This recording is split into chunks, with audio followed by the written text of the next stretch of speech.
We will learn the chapter 1. Chapter 1 title is the Introduction to Protein Structure and Function. In chapter 1, we will learn the 4 subjects. First one is the what is protein? What is protein? Second one is biological diversity of protein. And third one is we will cover protein and the sequencing of the human and other genome. Finally, we will learn the why study proteins. In this slide, we will learn the first subject, what is proteins. So what is proteins? So who used the terminology protein at the first time? So it was the Dr. Mulder. So Dr. Mulder denominate proteins. Protein means that in Latin words, promerius, it means that important. So protein is very important in our human health, and also the protein is also comes from the Greek. In Greek word, the proteus is god of sea, and also this is also very important, means that very important. Okay, so in here you will see that Dr. Mulder used the terminology protein at the first time. So he said this protein means that on the composition of some animal substances, there is some protein is there. Okay. After that, two scientists found that another very important finding is that means that proteins are made up of a smaller unit called amino acids. So this is the amino acid. So no one knows that what is the subunit of the proteins. What is the no one knows that what is the basic subunit of the proteins. So in these two scientists found that amino acid is the basic subunit of the proteins. So this is the amino acid. So amino acid has the two groups. One is the amino group, the other is a carboxyl group. After that, they will make the primary structure. After that, they will make secondary structure. Finally, they will make the tertiary and the quaternary structure. After that, the quaternary structure will be the protein. Okay. Table 1.1 summarizes the selected landmarks in the study of protein structure and function from 1900 to 2000. Okay, so the first one is Röntgen. So Röntgen received the Nobel Prize at 1901. So he discovered the X-ray. So this is the Röntgen, and this is the X-ray machine he developed.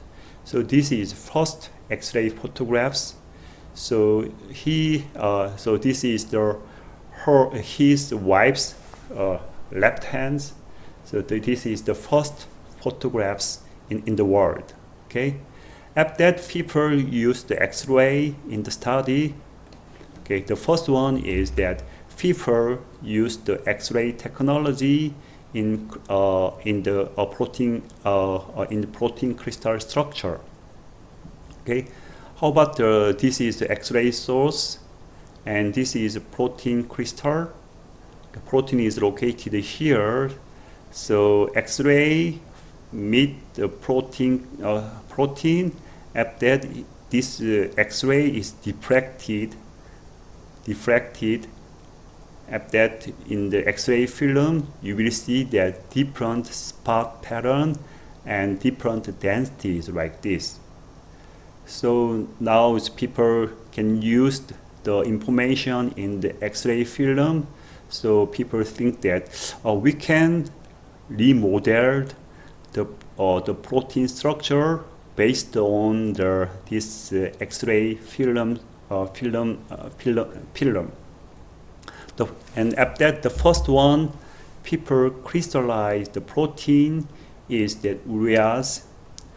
So the urease is the first proteins that can be, the structure is identified. The structure is crystallized. Okay, so so this is the urease. Urease is composed of the domain 1 and domain 2, domain 3, and domain 4. So this is so based on the X-ray film, the density and the pattern. So people remodel the protein structure. So they first identify the protein structure is like this. So this is urease. Okay. At 1958, so Frederick Sanger received the Nobel Prize. So he used X-ray technology. So he used the X-ray diffraction pattern. After that, he identified protein structure, especially the insulin. So after that, he received the Nobel Prize. So this is the insulin structure. So insulin is composed of the alpha subunit and the beta subunit. And alpha subunit and beta subunit is the bonded by the two disulfide bond, and also alpha subunit we will see another disulfide bond. So we will see some detailed information of the insulin in chapter 2. Okay, how about next one is 1962. Dr. Max Perutz also used X-ray crystallography. So he identified another protein structure. We call it as hemoglobin. So we will learn some details in chapter 3. So this is the hemoglobin structure. They're composed of 2 alpha subunit and 2 beta subunit. So each unit is nearly similar to the myoglobin structure. So alpha and beta and the myoglobin structure is nearly similar to each other. Okay. Okay, and also 1962, Watson and Crick received the Nobel Prize because they identified the DNA double helix structures. And Watson and Crick, he initially identified the DNA double helix structure at 1953. Finally, they received the Nobel Prize in 1962. So based on the double helix structure, so we can think of, at that we thought about the central dogma. So now we will see that at that people know that protein comes from RNA, and RNA comes from DNA. This is, we call it as a central dogma. Okay. So because the double helix is very important role in the protein, because protein comes from RNA and RNA comes from DNA. So at 1972, 2 scientists, name is Dr. Edelman and Dr. Prodor, received the Nobel Prize for their discovery concerning the chemical structure of the antibody structure. So this is the crystal structure of the antibody. So based on this crystal structure, people found that antibody is composed of 2 subunits. One is the heavy chain, the other is the light chains. So heavy chain antibody is composed of 2 heavy chain and 2 light chains. Okay, so and also these 2 scientists also used the X-ray crystallography and firstly identified the antibody structure. Okay, and also in the 1978, 3 scientists received the Nobel Prize, Dr. Arbour and Dr. Nathan and Dr. Smith. Okay, so this is they identified restriction enzyme. So restriction enzyme can recognize some specific DNA structure, after that they can digest the DNA structure. So actually the discovery of a restriction enzyme opened our modern biotechnology. Okay, so this is just, the restriction enzyme opens the start of our biotechnology.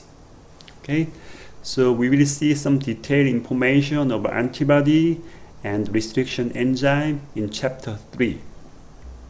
In 1984, so 3 scientists received the Nobel Prize for their discovery of the monoclonal antibodies. So what is monoclonal antibody? So this is antibodies like this, okay? So usually the antibodies can recognize this is protein, so recognize the several epitope is like this. So actually this is polyclonal antibody. But how about monoclonal antibody only can recognize some specific epitope is like this. So this monoclonal antibody only can recognize this region. Okay.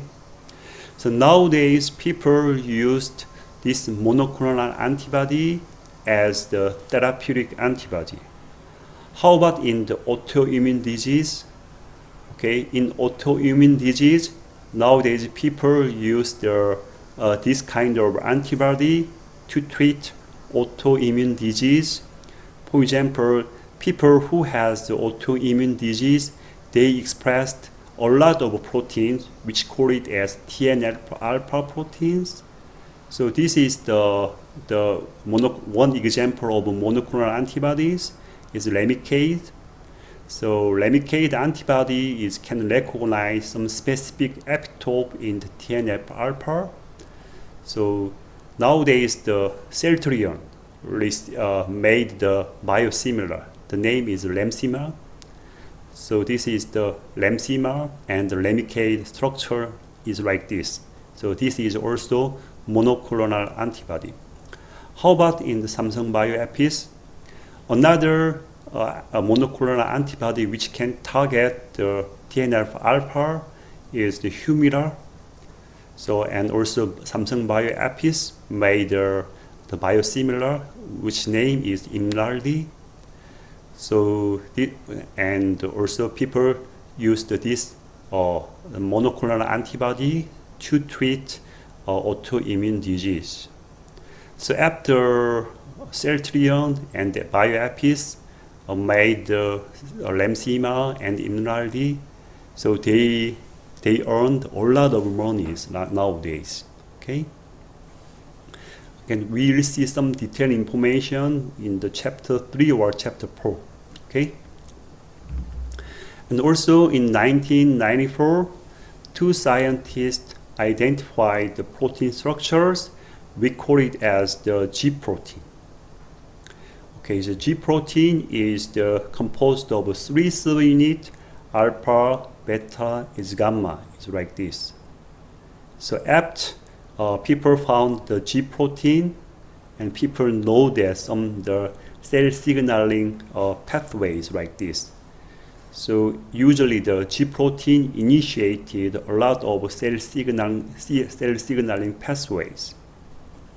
Okay, and we will see some detailed information in the chapter 4 or chapter 5.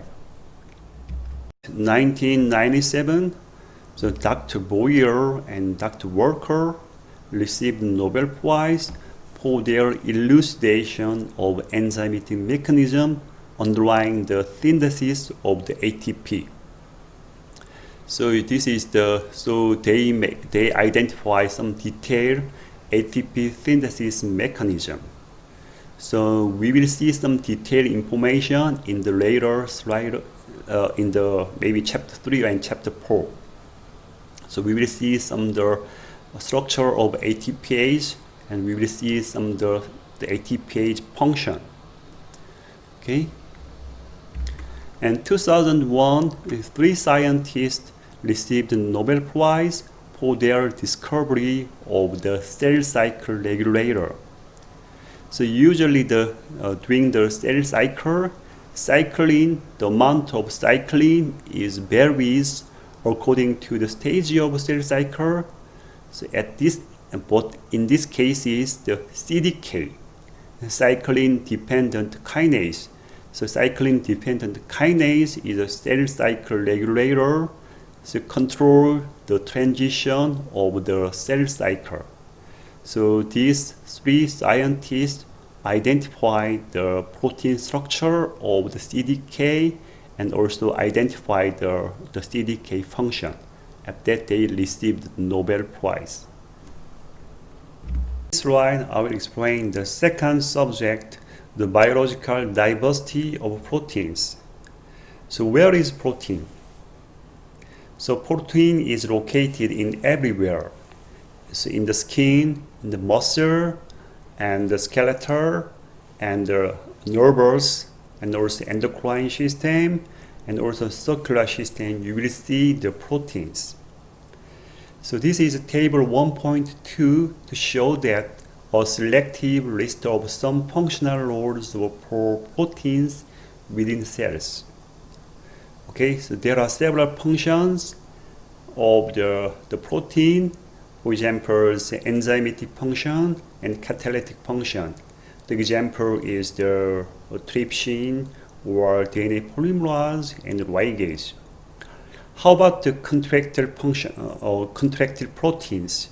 So this contractile protein is composed of the actin, myosin, tubulin, and dynein.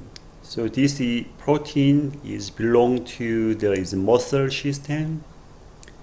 How about structural or cytoskeletal proteins? For example, tropocollagen and keratin. So this protein is the main component of the skeletal system and also in the skin system.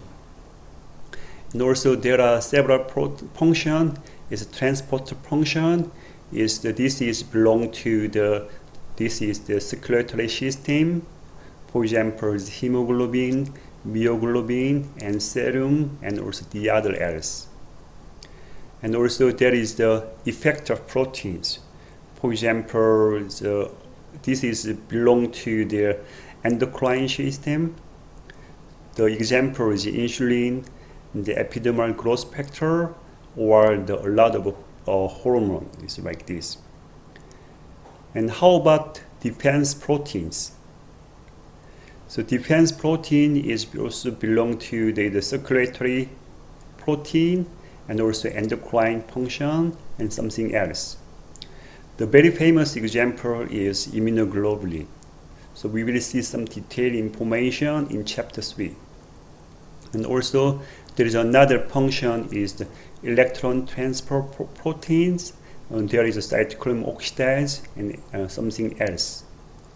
And also there are another function is a receptor and the repressor and chaperone and storage proteins like this. So we will see some detailed information in the later. Okay. In this slide, I will explain important terminology, so which call it as protein subunit. So what is protein subunit? So it means that the terminology subunit is the synonymous with the number of polypeptide chains and is used interchangeably. So protein subunit is polypeptide chains, so they can be interchangeably used. Okay, so protein subunit is an amino acids assembled with other protein to form the protein subunits. So each amino acid connected by peptide bond. So we call it as protein subunits. And also each proteins differ in molecular mass and also number of subunits.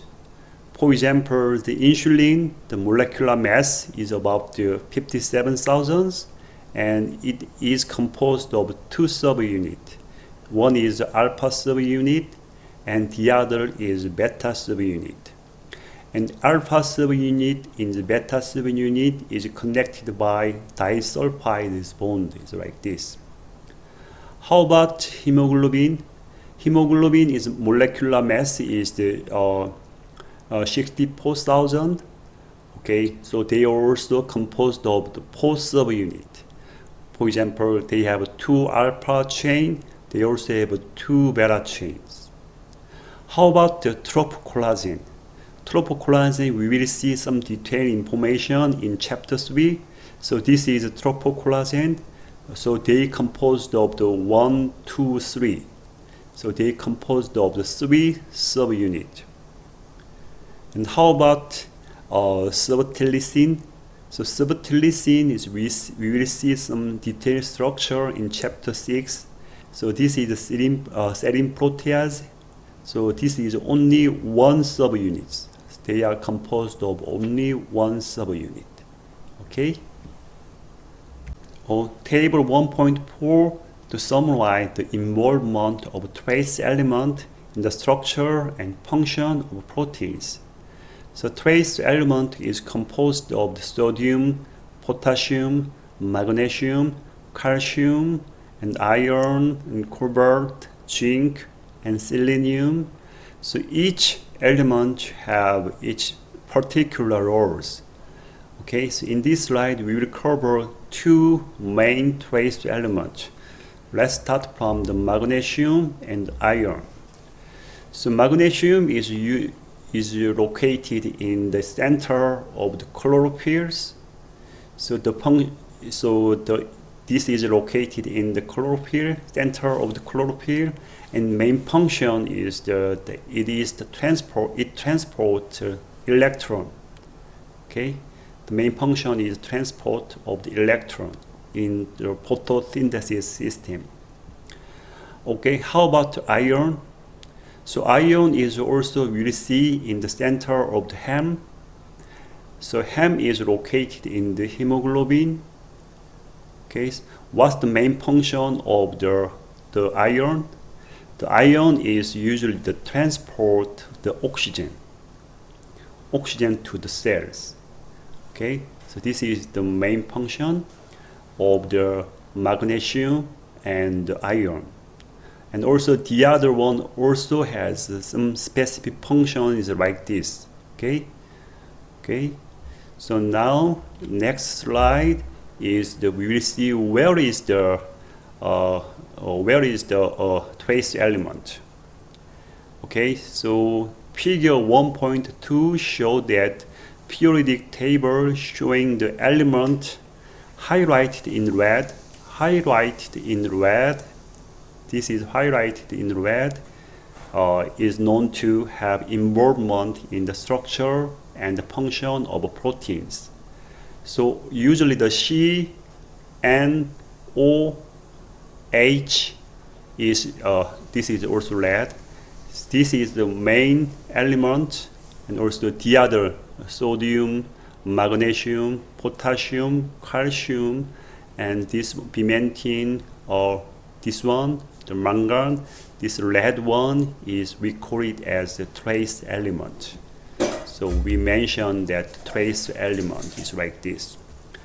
So trace element we will see in the periodic table. The color is red color, and also this is a red color is the involvement they are very important role in the structure and function of a protein, and C, H, O, N is main element, except for C, H, O, N. The other one is we call it as the trace element. Each trace element has some specific function is like this. In this slide, I will explain the third subject is protein and the sequencing of human and other genomes. So okay, let's start from the Human Genome Project. This project initiated at 1990s. After it was finished at 2003. Okay, so what is Human Genome Project? Okay, so this is our DNA. So DNA is composed of each base pair. Okay, each base pair they made the DNA, and this DNA is finally made the chromosome, chromatid, and after that they will make the chromosomes. It's like this, and usually this all of genome is located in the inside the nucleus.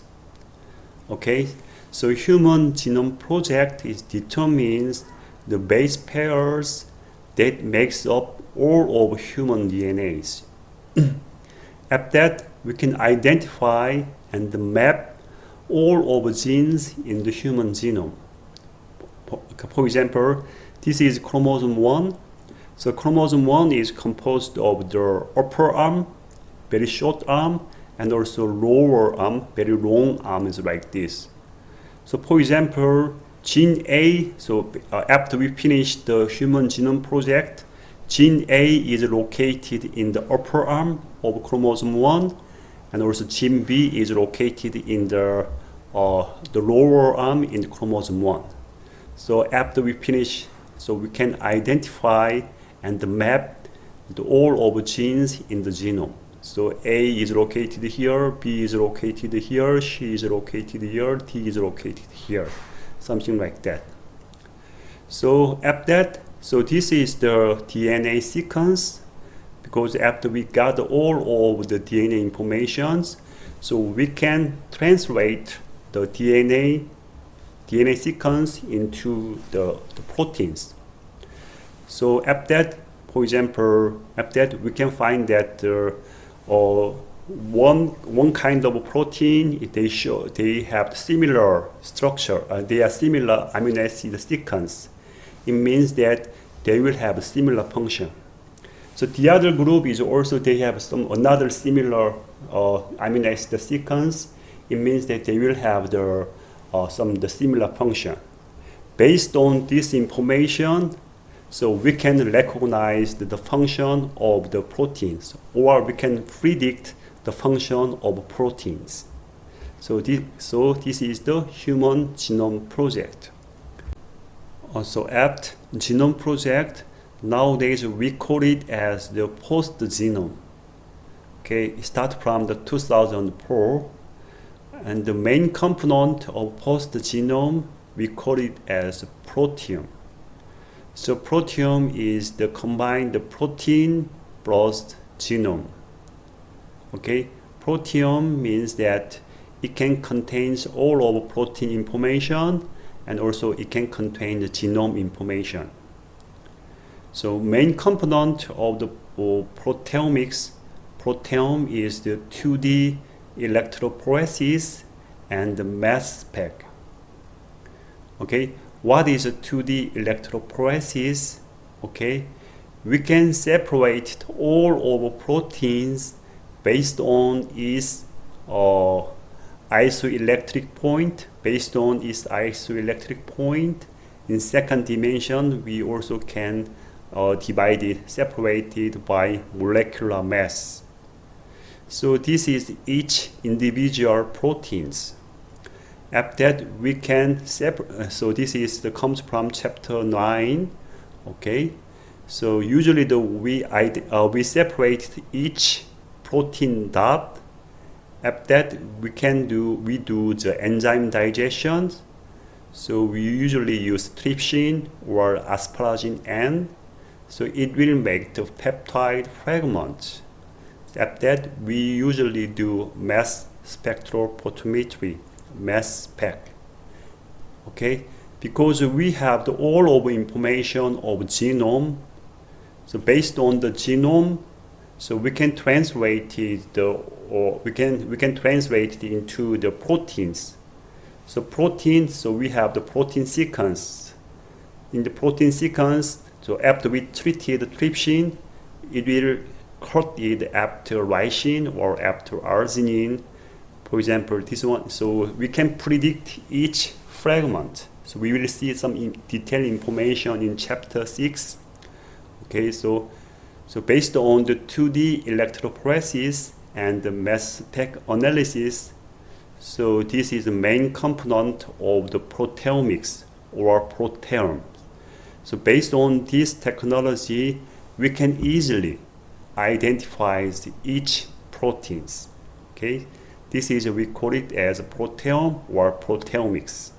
So we will cover detail in the chapter 9 or chapter 6. So from this slide, I will explain the fourth subject, why we study proteins. Why we study proteins? It's because the main reason is protein structure and function have an impact on the medicine.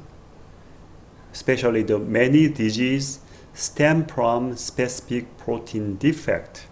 For example, sickle cell anemia and cancer and the cystic fibrosis. Okay. Let's start from the sickle cell anemia. What is sickle cell anemia? So this is the red blood cell. They have the normal shape. But how about the sickle cell anemia? The red blood cell has some kind of the different structures like this. Okay, so this is the red blood cell, and this is we call it a sickle cell anemia. In Korean, we call it as a 겸상. 겸상 means that is knife. It looks like knife. So, for example, in this case, for example, in the normal red blood cell, they can carry a lot of oxygen, but sickle cell anemia, the red blood cell cannot carry enough oxygen. Also, sickle cell anemia is blocked. They make the clump each other. So usually they block the blood flows like this. Why this kind of symptom happens? Because there is some specific mutation in the beta subunit.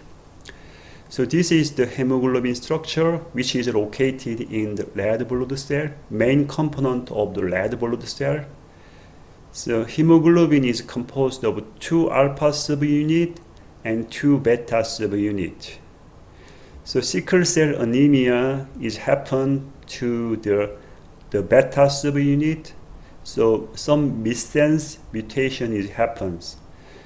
So in the beta subunit, 6 amino acid is glutamate, but glutamate is changed to the valine. So this kind of mutation happens. So in this case, so in normal cases, the red blood cell, which has the normal hemoglobin, which has a normal shape, but in these cases, when glutamate is changed to the valines, so each hemoglobin can be connected to each other. So usually they make the clumps like this, and they block the blood flow. Okay.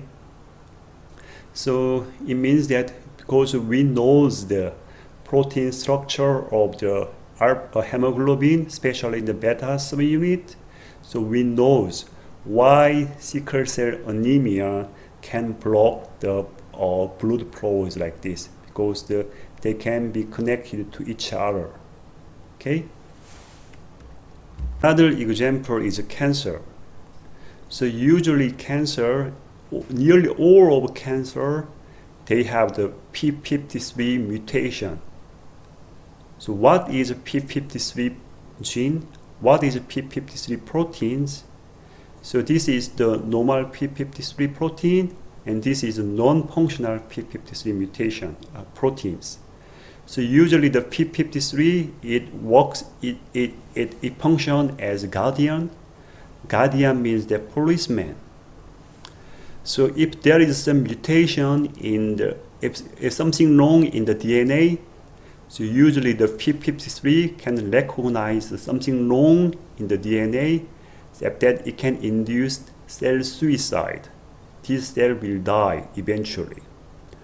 But if there is some mutation in the p53, so it cannot recognize something wrong in the DNA.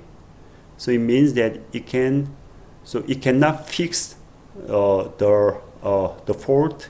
It cannot fix the fault. So it means that it can induce uncontrolled cell division. So finally, it will become the cancer. So usually the p53, so this is the p53 structure. We will see some detailed information in chapter 12. So 53 structure is composed of, there are several motifs, and in the center there is the DNA binding region. Especially this is the DNA binding, this is P53 structure, and this is the DNA binding domain. Especially they have the zinc finger motif around here. So what is zinc finger motif? Usually the zinc finger motif is bind to the DNA.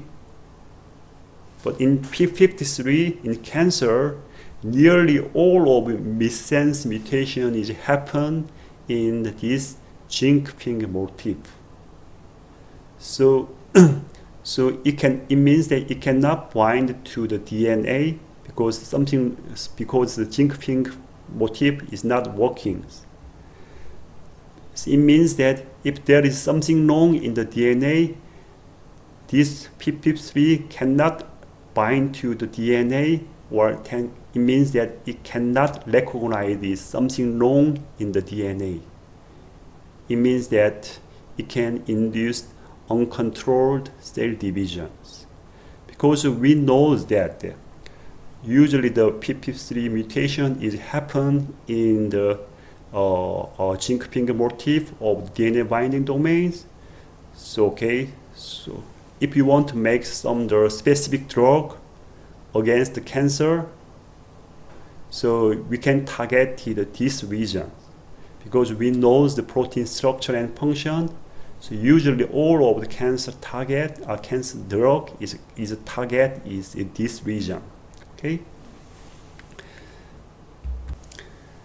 So in this slide, we will see another example, cystic fibrosis.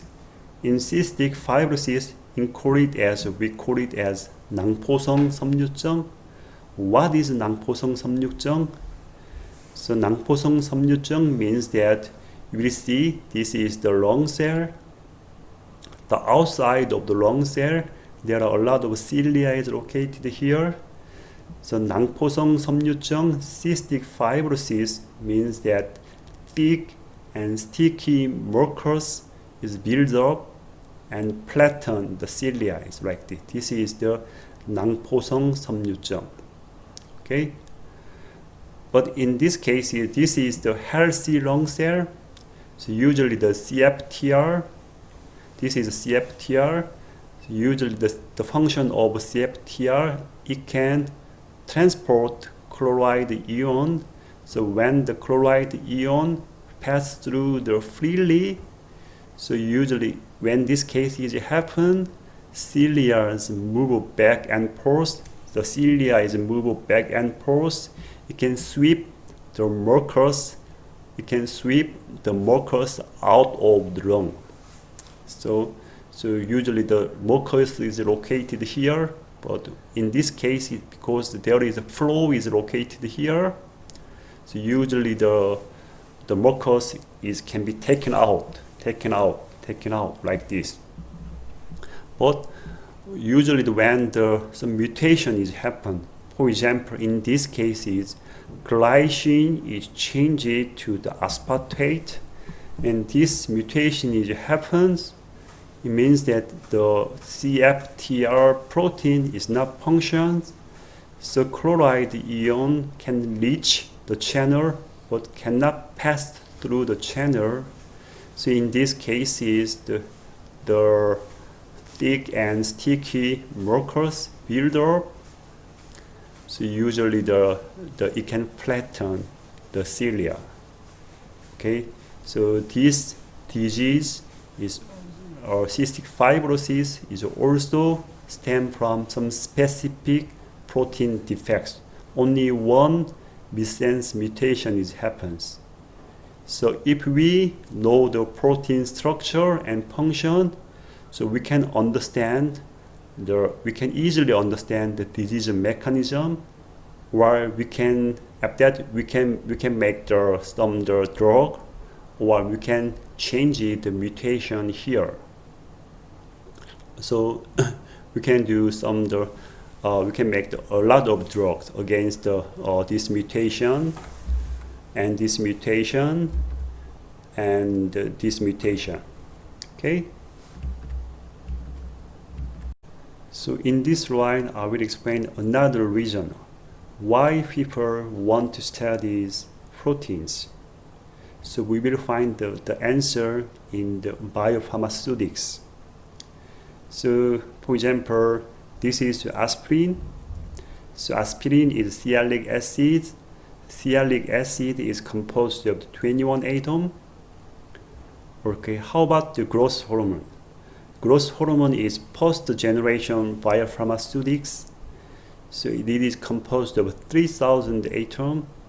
Maybe the insulin is also nearly similar atoms, maybe 3,000 atoms, maybe nearly similar to each other. And nowadays, in second generation, biopharmaceutics is a therapeutic antibody. The size is therapeutic antibody is composed of 25,000 atoms. Okay, the aspirin looks like the bicycle.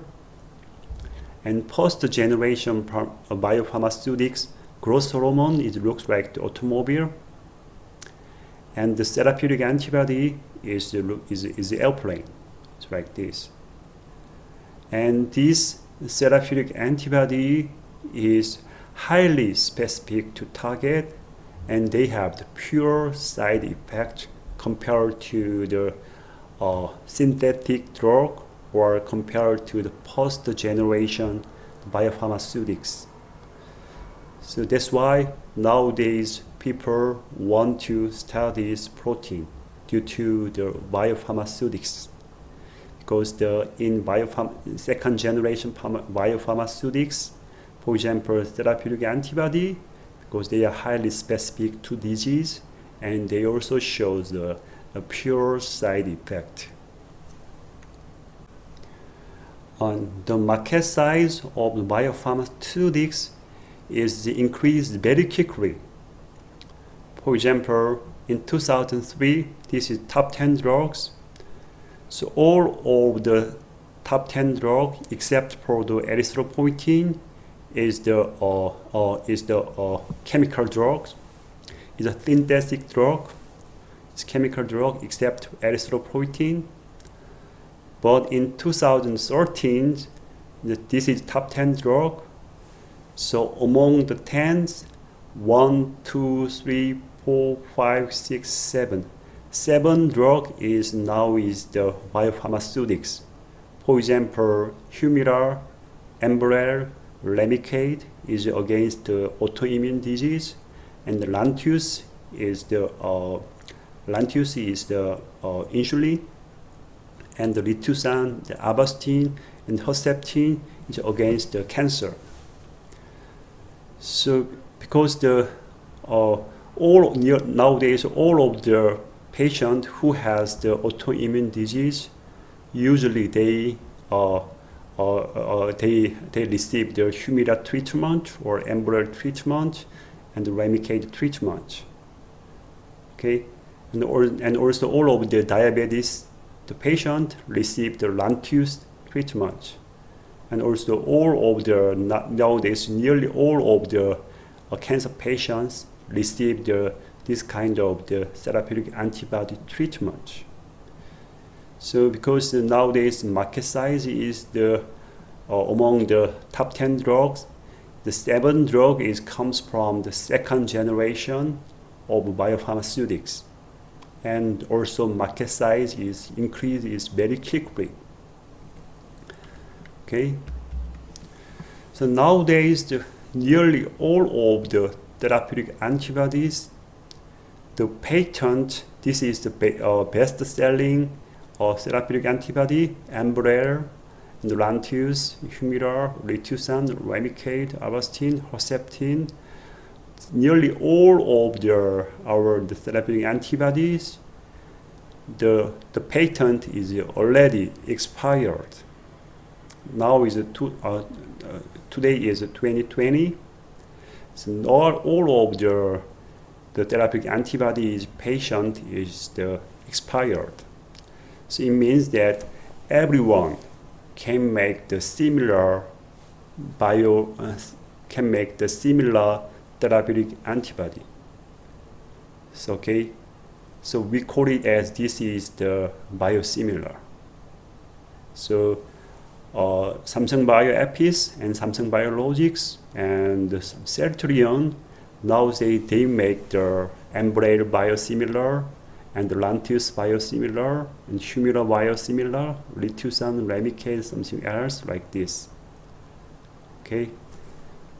So in the biopharmaceutics field, nowadays most important thing is to increase protein productivity, especially in biosimilar field or in biopharmaceutics. Why?